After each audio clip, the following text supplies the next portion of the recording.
It is a truth universally acknowledged that a single troublemaker in possession of an absurd problem, with no reasonable or realistic solutions, must be in want of a made-up wife. Hi folks, welcome to Follow the Leader, a podcast focused on telling character-driven stories through the use of GM-less tabletop games where we can all take the lead. You can find us on Tumblr at FTLcast and at FTLcast.com, and also, we have a Blue Sky now. It's also FTLcast. We do. Yes, we do. We also have a Patreon at patreon.com/FTLcast. Today we're playing Eyes on the Prize by Ira Prince Falls. For those of you who are new to this game, here are the basics. In Eyes on the Prize, you are troublemakers. Maybe you don't think you are. Maybe to you, your most unfortunate and ludicrous circumstances are no fault of your own. And it's only an additional misfortune that you've been driven to such lengths. But the fact of the matter is that, when all is said and done, you need your situation upended so badly that you've ended up fake married about it. So it goes. Unfortunately for you, there's nothing more appealing to the rumor mongers and scandal hobbyists of court than an unusual marriage. If the two of you want to have a chance to meet your goals, you'll have to play your parts, and you'll have to play them immaculately. Get your shit done, don't get caught, and absolutely positively do not fall in love for real. That would be so fucking embarrassing. I'm Sam, and you can find me at SassyTale on Tumblr and Blue Sky. And you can find my portfolio website, which is now severely out of date, at samkalo.art. And my pronouns are he, they. Playing with me today, we have August. Hello, I'm August. You can find me on Tumblr at Strange Harpy, on Itch and Blue Sky at Harpydora, and my pronouns are they, them. And that's it. It's just the two of us today. Yep.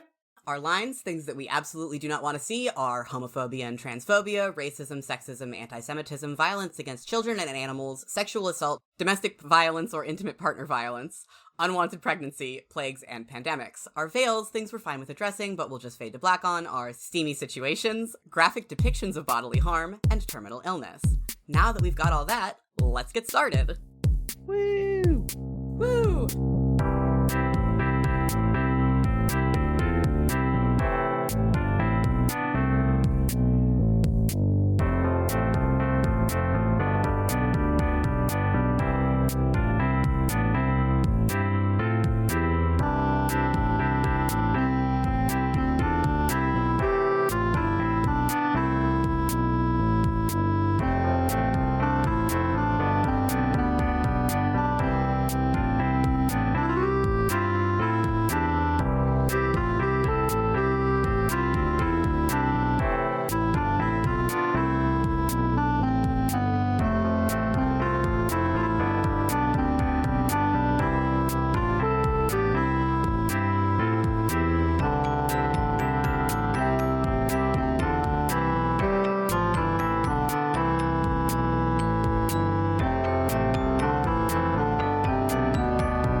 All right, let's get into it.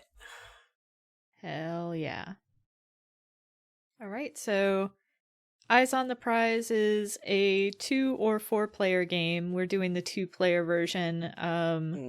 If we were doing 4-player, it would be a competitive game between 2 pairs of Fake marrieds. dubiously wedded individuals. Yes. And Yeah. Yep. So, basically what we'll do is we'll be drawing cards and responding to prompts. Very tried and true method of playing a game. But the first thing that we need to do is we need to kind of choose our setting and create our characters. And Sam and I discussed this. Off mic? Yes, that's the word I was looking for. I almost picked off camera, and then I went, wait, no, we're not on camera. Yeah. Yeah. But yeah, we discussed this off mic. We decided that we wanted to do just kind of like a fantasy Regency setting, kind of like historical to our Raven's Roast coffee shop AU setting.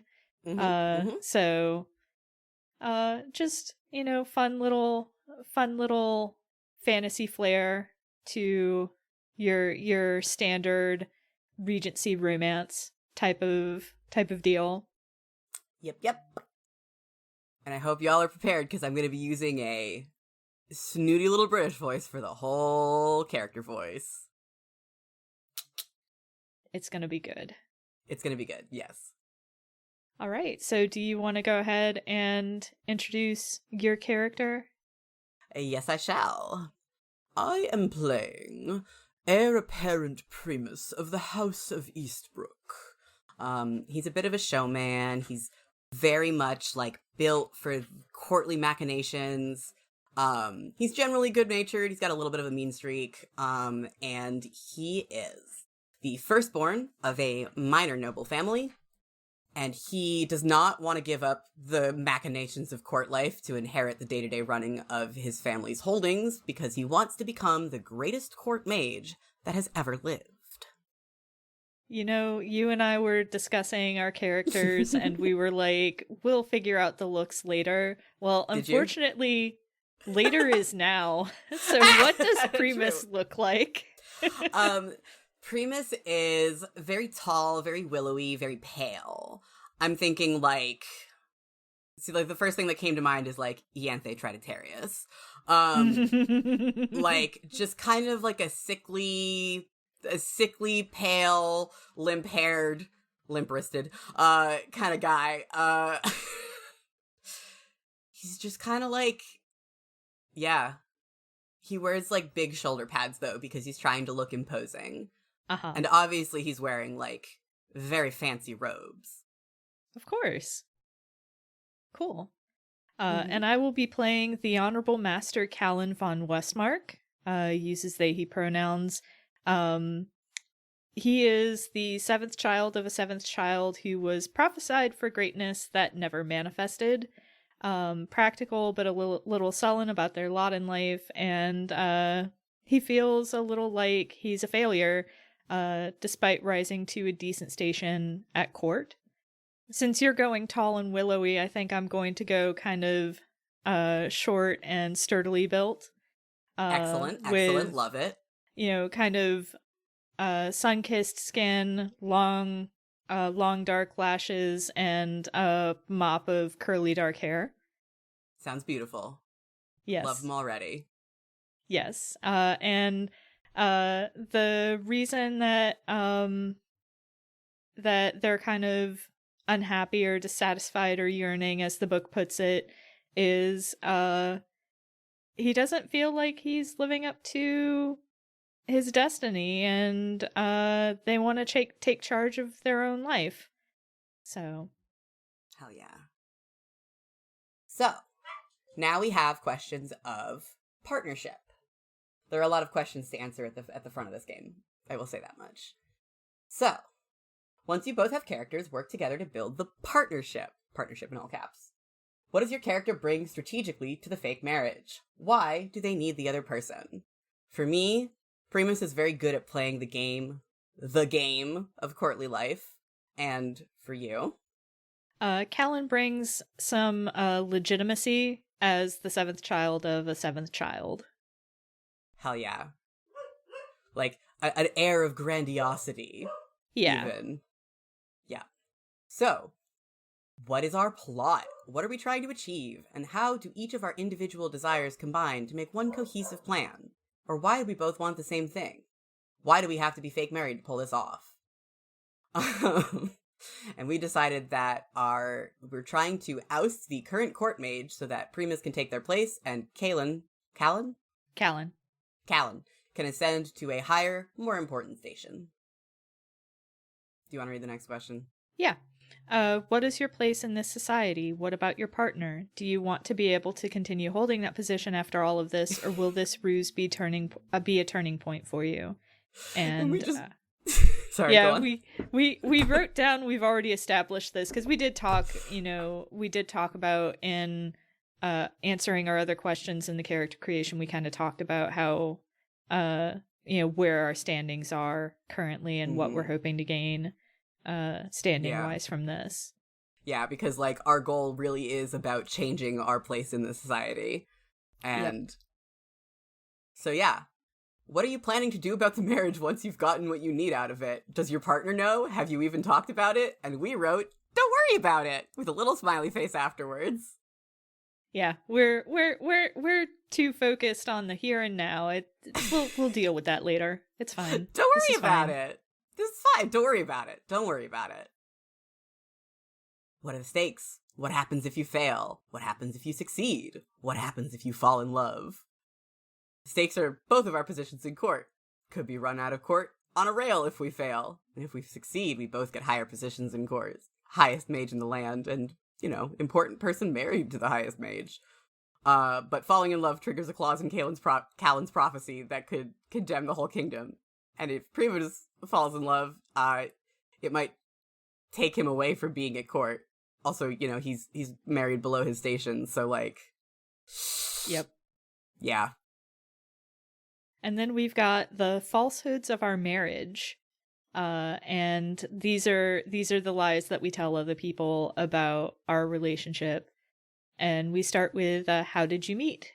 And the story that we're telling is that Callan was a stable hand when Primus was a child, which is actually true. We decided that this is true. We're sticking to the truth for this one. Yeah. So was Callan a stable hand in the central court, or was he a stable hand in Primus's home? I think it's more interesting to me if they were a stable hand in the central court. Mm-hmm.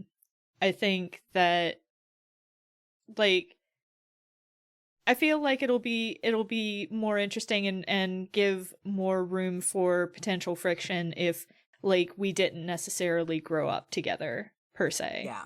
I like that idea, too. I think also maybe, like, Primus was a stable hand. No, he wasn't. Primus would never stoop so low. Maybe when Primus was in, like, wizard school or whatever. Wizard school. Ugh. When Primus was training, in the central court to become a mage. Then that's when occasionally he would go out riding, and there was Callan. So what do we tell people about how and why we fell in love? We say that we reconnected at court. Callan says that they were charmed by Primus's magical prowess, and Primus says that it was the riveting conversation and his kind eyes. This is bullshit. Yeah. I think that definitely at first Primus is like 100% using Callan for, yeah, status. Yeah. What are our shared plans for the future? So again, this is the falsehoods of the marriage. So our These are the lies we tell other people. Yep. Yeah, our answer right now is settle down and have 7 babies because Callan has a lineage to keep up. Exactly 7, not 6, not 8, 7. What if there are twins? What if the last pregnancy ends up in twins and we end up with 8? That's when we donate one to a witch in the woods. I was thinking infanticide, so you know what? Your idea is only slightly better than mine. Horrible. I love it. All right. Yep. Oh, I see. I've just noticed in the thing it says, do not make notes on the character sheet of anything that is untrue. These details will have to be remembered to the best of your ability as you roleplay the ways your couple navigates the suspicion that always threatens their plans. If something is forgotten or fumbled, you'll simply have to change or add on to the lies. So let's delete this out of our document. Alrighty. It's gone. I love that, actually. That's really good. Yeah. Excellent. And now we get into play. Play revolves around your appearances together at society events, beginning with your debut as a newly married couple. Start with setting the scenes and introduction. Who's there, what's going on at tonight's festivities, and how it aligns with your plot. To progress the evening, you'll each take turns pulling from a deck of playing cards. For 2 players, each spouse will take turns. For 4 players, we're not playing with 4 players. Face cards, king, queen, or jack, will prompt you to pull a marital trial, a special challenge with greater risks and rewards. You can print out the provided marital trial cards to create a deck to pull from, or you can write the numbers 1 through 12 on a scrap of paper, draw from those, and then reference the trials from the numbered list in play materials. We're just going to roll a d12. Yep. Read aloud and roleplay the prompts attached to the cards, and if called for, you will gain and or lose tokens in one of the 3 categories below. If you don't have physical tokens to use for tracking, you can keep a tally on your playsheet or a scrap of paper. Use a pencil so you can erase when tokens are subtracted. We're using a Google Doc, so that's how that works. Affection. The measure of how attracted to your partner you actually are, how distracting the relationship itself has become, and subsequent disintegration of boundaries. Plot. Your success at furthering your secret plans together. Your focus on your shared goals, and the resources and opportunities you've managed to gather. Suspicion. The degree to which others in your orbit see through the veneer of the marriage, the amount of scrutiny and skepticism you've attracted, and the rising probability that your true goals will be discovered. In the event that a token change would put one of your categories into the negatives, those tokens are actually converted as outlined below. Negative affection becomes plus suspicion, if you're doing so poorly at projecting a view of married bliss that it's raising serious questions. Besides, unhappy couples make for fantastic gossip. Negative suspicion becomes plus plot. Your ruse is going swimmingly. The time and energy that would have been consumed juggling nosy questions about your marriage or arduous displays of affection can instead be spent on your shared machinations. Negative plot becomes plus affection. The longer it takes to move things forward, the more time you're spending with each other. If you're not careful, all this waffling around might turn into distractions of a more amorous kind. I love this game already. Yeah. I haven't even started playing it, but I'm just very excited about it. Okay. Finally, there is one more very important rule about token changes. If your partner player's response to a prompt or challenge makes you fall more in love with their character, add +1 affection no matter what the prompt says. You'll still take any plot suspicion changes prompted by the plot, but allow this rule to cancel out or offset any affection losses. When you gain or lose tokens, consider what this means for the scene.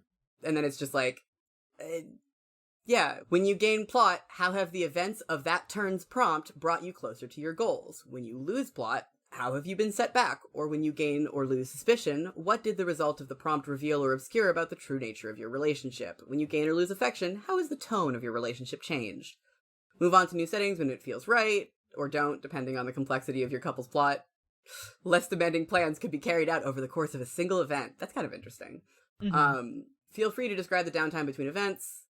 When you hit 10 tokens in one of the 3 categories, that triggers a boiling point, a challenge that will either end the game or allow your couple to keep their eyes on the prize, all caps, title drop, and continue playing. Whatever's been brewing, whether it's your own plans, the rumors and speculations of high society, or your feelings for each other, is coming to a head, and it needs to be addressed now for better or for worse. Refer to the boiling point challenges in the play material section of this game. Eventually, one of your boiling point challenges will result in the story coming to a close. Take your time with it. Remember that the point is not to win or lose, but to tell a story. So tell the story in the way that is the most satisfying for all players. Hell yeah. Remember to take time after the game to talk and reflect, revisit your favorite scenes, compliment and congratulate each other on the most enjoyable moments, and thank each other for spending this time telling stories together. I love that. That's a cute little thing. Anyways, let's go! Let's fucking go. Let's get our eyes on the prize! Yeah. So, our debut evening as a freshly married couple. Mm-hmm. How long post our marriage is this? Is this like something where we ran off and eloped and it's the next night? Or did we do a whole wedding and then have like a quote unquote honeymoon period during which we plotted and schemed, and now we're coming back to court after the honeymoon. I think I like the latter because it gives our characters more time to hashtag scheme. And I think that having disappeared from the court for several weeks, or for just a week even, and coming back arm in arm is very cool and dramatic, and I like it a lot. And that seems like Primus's style. Alrighty. So, what kind of event do we think this is? Is this like a large party? Is this maybe a welcome back party? Ooh. Yeah, I like the idea of a welcome back party. Hell yeah. I also want to say, like, Primus is already a court mage. He's just not the head mage. Yeah. He's not in charge of anything. But he should be. Yeah. Yes. Okay. Would you like to draw the first card?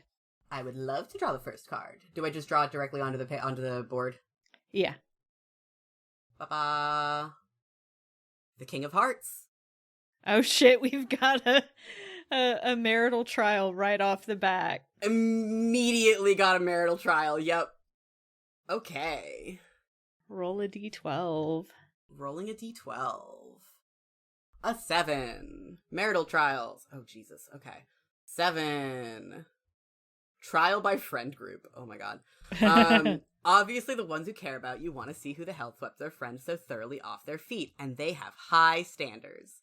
Each partner should roll a d8. The lower roll is the one being interrogated. If you roll doubles, a combo troop from both of your social circles have arrived for inspections, and the token changes are doubled. Okay. Each of us rolls a d8. Alrighty. Oh. Ooh. So you rolled a 1, I rolled a 5. Which means we've got a between 2 and 7. Oh dear. Uh-oh. The nerves have set in, and the interrogated spouse is overcompensating. Wait, who does? You're the interrogated spouse because you have the lower... The lower roll. I'm being interrogated. Yep, so your friends are coming to interrogate me. Yep. Awesome. Uh-oh, the nerves have set in, and the interrogated spouse is overcompensating. Set a stopwatch for 60 seconds and sing your own praises without stopping.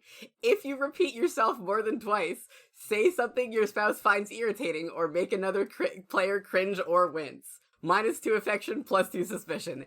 Excellent. All right, so... Christ. All right. So I think this is, maybe it's, let me double check something, because my immediate thought isn't necessarily friend group so much as like, I have 6 siblings, 6 older siblings. Oh my god, you are so correct. So, and it doesn't look like there's anything about like a family in addition to this. So I think that this is, you are being descended upon by my 6 equally strapping siblings. Fun. So, excellent. Oh god, I have to do 60 seconds of rambling about Primus immediately in that stupid voice. Alright, I'm setting the timer. Whenever you're ready. Oh, okay.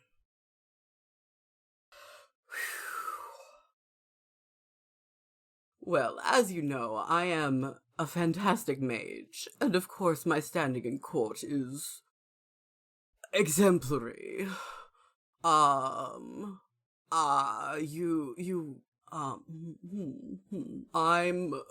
quite the amorous lover, and your younger brother is quite charmed by me in many ways. I've gotten highest in my class in the wizard school, Christ.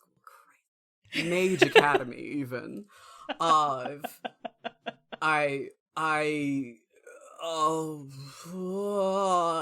so good at everything, truly.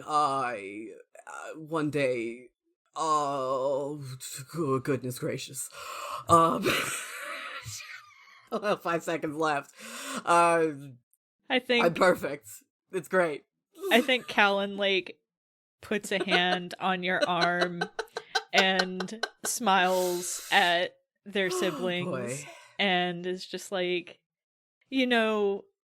my darling husband is just so focused on our relationship. You really put him on his back foot, asking him to justify himself to you. It's it's really difficult for him to sing his own praises in such a manner. It was very rude of you to expect that of him.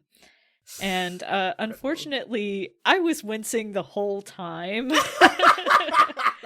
So understandable. We get -2 affection plus 2 suspicion, which turns into 3 suspicion because we don't have any points yet.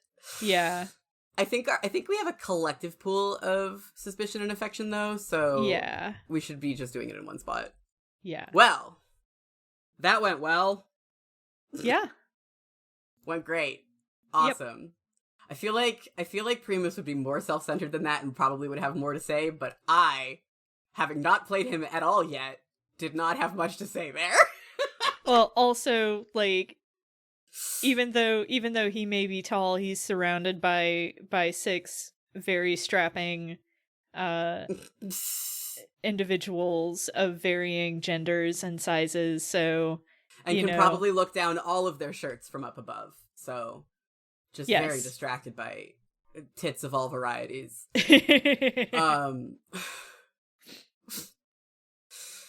Whew, that was great. Awesome. Your turn to draw a card. All right. So that went awesome. That was great. That was beautiful. I kind of want to do a little bit of a scene between us, like off on the side together, and it's just like, what are you doing? I don't know. They caught me off guard. I wasn't prepared. Obviously. Well, how was I supposed to know that they were going to ask me to justify my to justify our relationship? It's fine. It's fine. Nobody suspects anything. It'll be fine. I'm sure nobody suspects a thing. We need to name your rival. My rival? Yeah, the court mage that we're trying to oust. Oh, yes, we do. My brain immediately went to, I bet his name is, Tertius or something, but I was like, nah.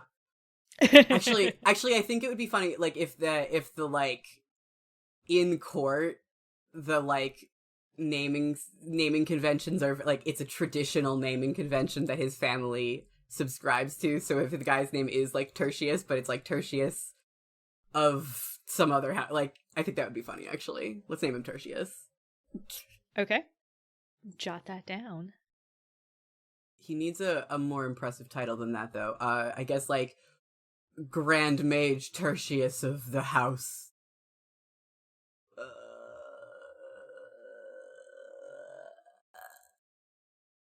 Northaven. Yeah, Northaven sounds good. Yeah, I was like, I don't know. Give it another directional one. We got 2 directional ones already. Let's get a 3rd one in there. Man, this is already going great for our characters. Are they human, do you think? I think maybe Primus might be an elf. It's because I really like that the designs in this game have elves have fluffy tails. And I think that's fun. Yeah. We could, I see Callan as being either human, or it would be very funny if Callan and the Von Westmarks were dwarves. I love that. Let's do that, actually. That's beautiful. Excellent. I'm half your height, but I can throw you over my shoulder. Yes, you can. I don't weigh very much. Love it. Love it. You are playing right into my favorite character tropes. Good. On purpose, I'm sure. Yes. All right. Next card is 5 of diamonds. Excellent. Which, you commit a terrible faux pas. What was it? Why didn't you know any better? How does your spouse try to draw attention away? +1 suspicion. Great! This is awesome. I love this for us. We're the best at this. We're so good at this.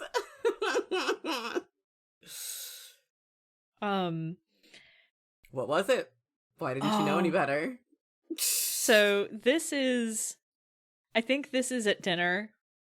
Mm-hmm.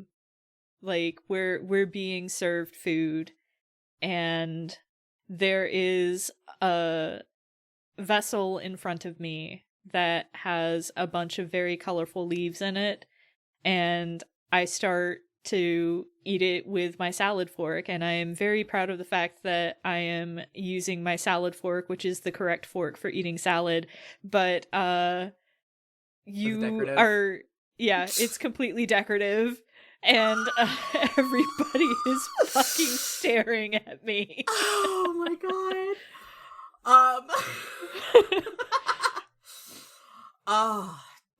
Dearest, dearest,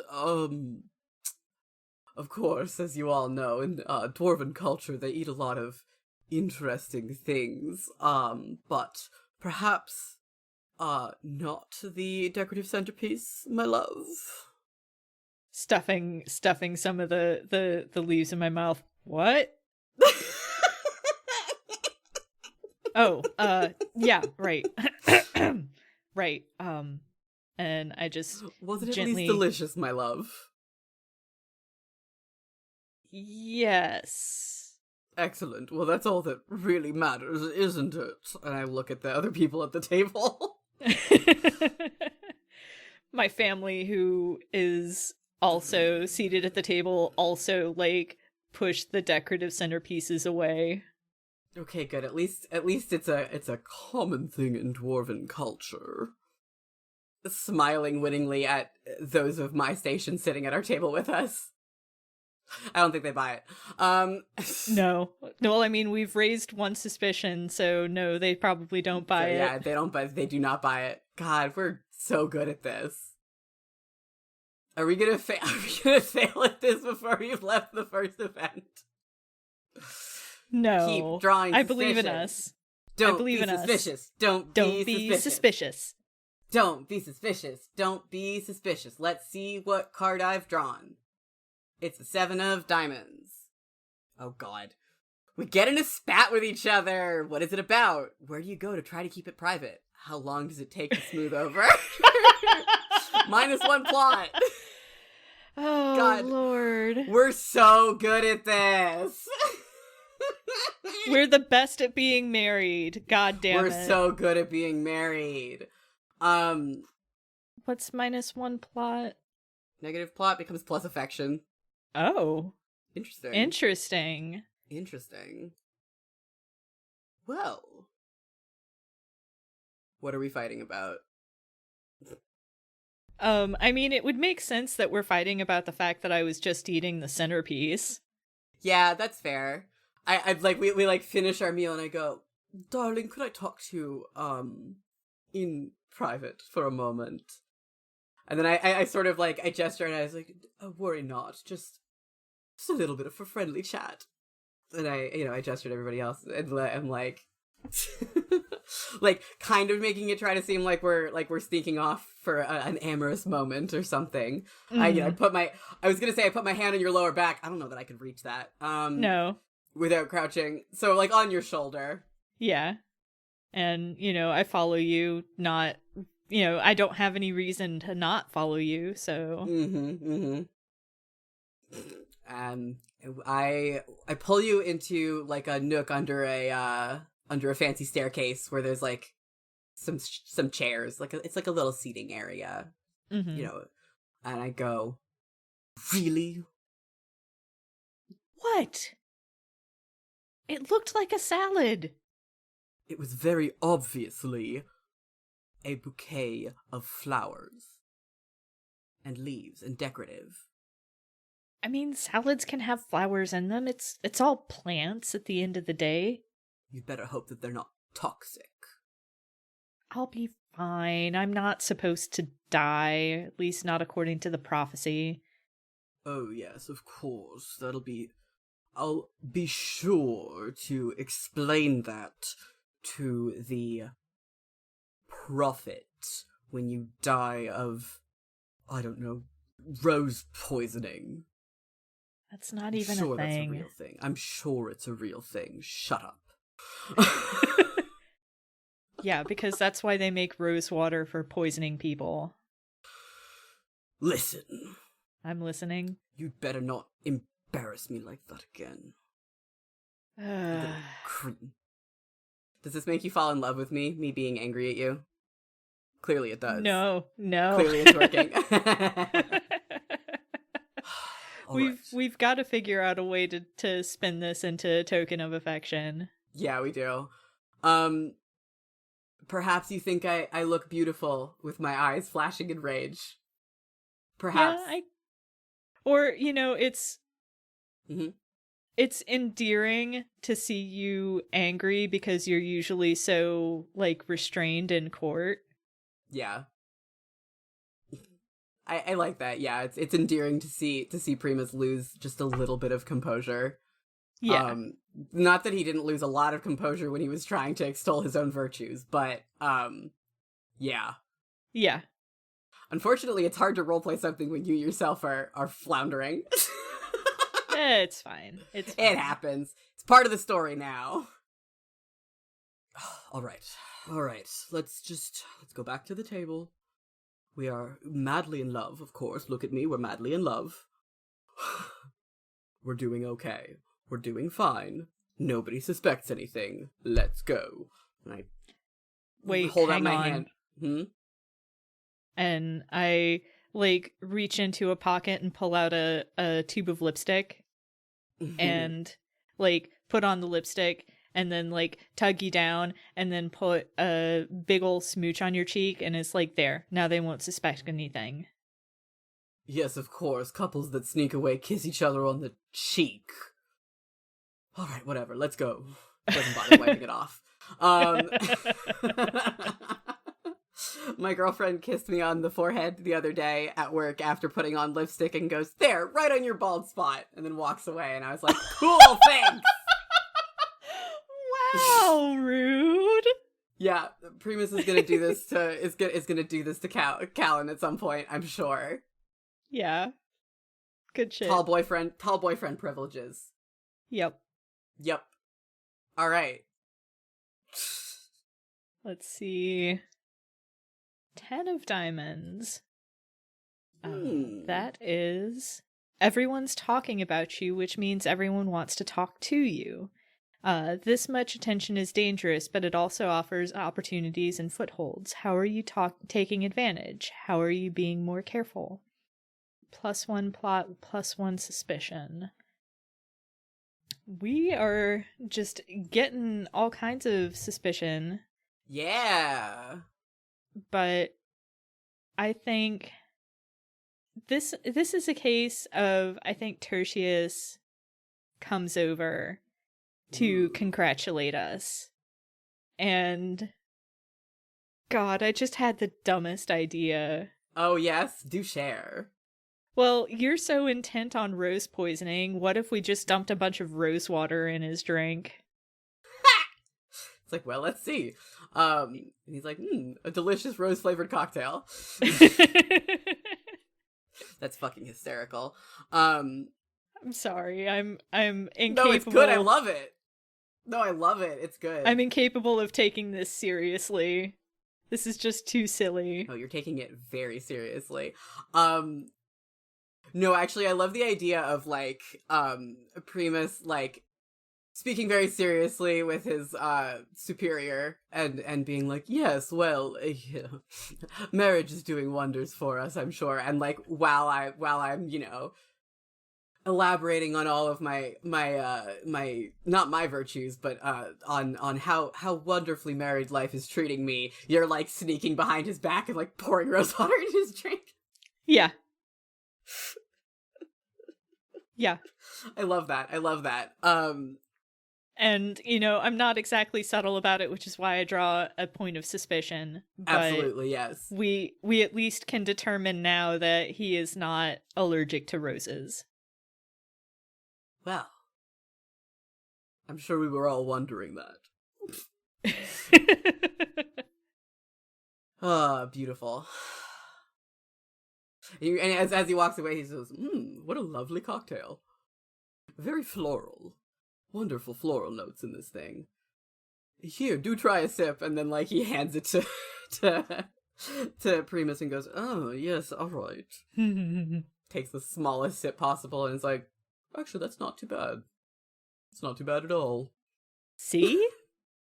Just give you a look. Like, right back to winning smiles and playing the game expertly. Yep. There's always the power of description when actual role-playing fails you. Yep. Yep. Wonderful. Okay. I feel like maybe one more card draw and then the night closes and I think that's a good idea. And we move on to the next event in our married lives. Yes. I think we should describe a little bit of downtime between it. The Jack of Spades. Another marital trial. All right. Let's roll the dice again. D12. A 12. Alrighty. If you can't say anything nice, the rumor mill is churning and your ass is flour.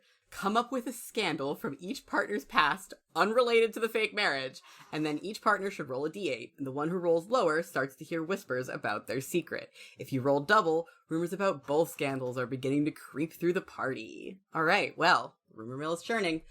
I think that he's got a bit of a mean streak, so, like, what did this bitch do? What did this bitch do that he's about to get in trouble for? Maybe, if I roll lower. The first thing that I thought of was, like, he pushed his younger sibling out of a tower at one point. But, like, maybe the younger sibling was saved only by, some quick magic from someone else. I don't know, that seems a little too mean. Yeah. Maybe he didn't mean to, but even still. Bit of a mean streak. Generally good. Probably some sort of magical prank, then. Mm-hmm. Something fucking obnoxious that people would be like, oh my god. I bet he cursed somebody in his class to have all their hair fall out. Incredible. Like mixing Nair into someone's shampoo, except, like, magic. That's appropriately mean-spirited and also horrible. Yeah. Yeah. But not, like, actually potentially deadly, like, throwing their sibling out of a tower.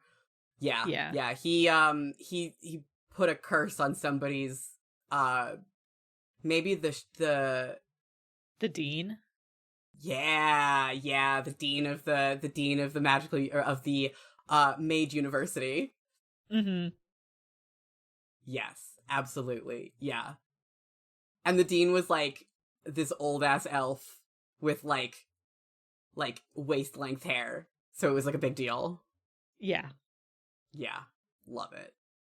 I think for Callan, like, I think maybe they had, like, a Sowing Your Wild Oats stage in their youth. Oh. And, like, there's little dwarflings scattered around the land. There aren't little dwarflings scattered around the land, but there is someone who claims that there is at least one little dwarfling. And Callan's like, Billie Jean is not my lover.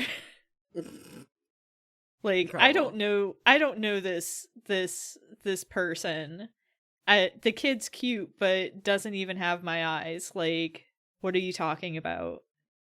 Excellent. Let's roll to see whose scandal comes up. We're rolling a d8? Yes, we're rolling a d8. Oh. You rolled a 3, I rolled a 6. Damn it. Well, it's the hair thing. Mm-hmm. Nair in the Shampoo, but magical edition. Oh my god. Oh and no. the differences between 2 and 7. You panic.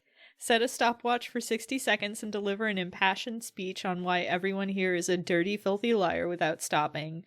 If you repeat yourself more than twice, say something obviously incriminating, or make another player laugh, +4 suspicion, -2 plot. Awesome. Cool. Love it. I love to establish that my character is wonderful at playing the games of court and then have the dice be like, fuck you, no you're not. Married life has changed you. Married life has changed me dramatically. All right. Time to set that timer for 60 seconds again. Yeah. All right. I have been hearing some quite nasty rumors about myself around this party since I got here, and I would like to say, first and foremost, that every single person here is a dirty fucking liar. I would never, ever stoop so low as to pull a prank so juvenile and childish as mixing a little bit of cursed oil in with the Dean's hair oils. That would be just truly so immature. I don't know how anybody could possibly have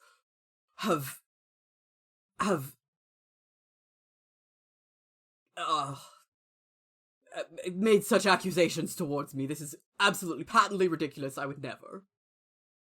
Fuck you guys. Stop. Did I repeat myself? I don't know. No, but you made me laugh, so we get 4 suspicion and -2 plot, which which translates to another affection point. And also, we might be cooked. We might be done within an hour. Oh my god, shortest FTL plot imaginable. Incredible. So, this endears you to me somehow. Oh wait, no, we don't get another point of affection because we had a plot point, so... But it takes us into the negative. Because it's -2 plot. There you go, we do get a point of affection. How many points of suspicion do we have? 9. Oof. Wait, yeah, 9. Oof. So we get one more point of suspicion, and then we gotta do a boiling point. Yep. Well, now that we've done that, let's abscond from court. Oh god, okay, yep. Mm-hmm. No, I just want to say that Callan, like, puts a hand on your arm and is just like, I know that my love would never be so childish, and that surely there are better places to aim the slings and arrows of such disdain. It's our coming back after our wedding. Let's all enjoy the feast. And, just I think it's hilarious. I think it's fucking hilarious that you did that. Like, I'm claiming I'm above this, but I think that's fucking hilarious. So I'm glad you like my dumb prank. I secretly fist bump you. Hell yeah. I accept this fist bump and I say thank you. It was very funny. The man was bald for months. No matter what he did, he couldn't grow it back. I'm very good at curses. All right. So, yeah, we abscond for the night. Let's decide now, actually. Do we live together? Do we return to separate apartments? What's our housing situation look like, do you think? Is it funnier if there's only one bed? I think it's funnier if there's only one bed. I think it's probably a big bed, just knowing Primus. Yeah, no, 100%. I would say that probably Primus's family has presented him and his new beloved with a set of lavish apartments that usually his parents would be living in when they're at court, but of course they are living on the estate and managing the estate, though they are becoming quite old, which is part of his drive to I haven't mentioned this on mic, but part of his plan is to by marrying below his station, be disowned of his family's property so he doesn't have to deal with it. He hasn't succeeded yet, but after that fucking performance, he might be closer to it. He's We'll fucking see. embarrassed his family. Yep, we'll see. All right. Incredible. Yeah, so we abscond to our apartments, and I think Callan is just like, well, I guess that could have gone worse. Really? Could it have? I'm not sure how. Primus very dramatically throws himself onto the bed with his arm over his forehead like a fainting Victorian lady. Well, I mean, nobody tried to kill us, so there's that. I suppose, but truly that was perhaps my worst performance at court since I was maybe 5, 6. I'll say you didn't do much better. Eating the centerpiece. I didn't say it was great. I just said no one killed us. Yes, well, we'll have to see if that's forthcoming. If it's possible to die of embarrassment, I believe I may be doing so right now. Don't be so dramatic. You like me for my drama. If you say so. But I'm smiling. Love it. Love it, love it, love it. This is so good.